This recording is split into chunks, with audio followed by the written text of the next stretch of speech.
Tomorrow night on the main card of UFC 298, we are going to see a highly anticipated matchup in the welterweight division.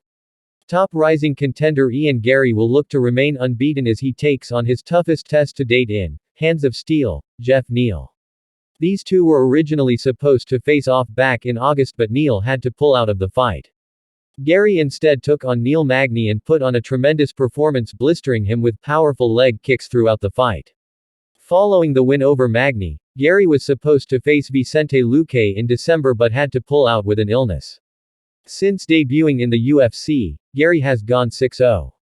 He entered the promotion with a ton of hype and has been slowly working his way up the ranks. He was very clear that he didn't want to jump the line and he's been on a steady climb.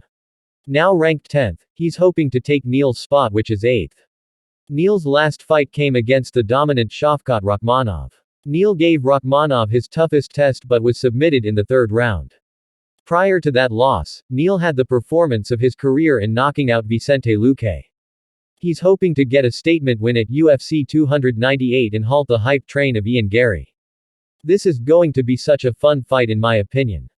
From an overall technical standpoint, Ian Garry has more weapons in this fight. He's the longer fighter and has shown a great ability to fight off his jab and use his kicks. I would expect him to really look to work leg kicks in this matchup against Neal. Geoff Neal's biggest knock is the fact that sometimes he doesn't put his foot on the gas. When he does, he can be really special. We saw that against Vicente Luque. However, when he fights tentative, he's very beatable. See the Neil Magny fight to find an example of that. I want to see Geoff Neal be aggressive tomorrow at UFC 298.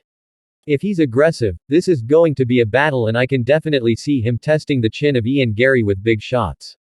However, if he waits too much, I worry that he'll fall victim to a point battle against Ian Garry. Ultimately, I think we see something in between. I think Garry will win this one by a close decision because of his activity, but there will be moments where Neal hits him clean with big shots. I just don't think Neal will be active enough over 3 rounds to win a decision.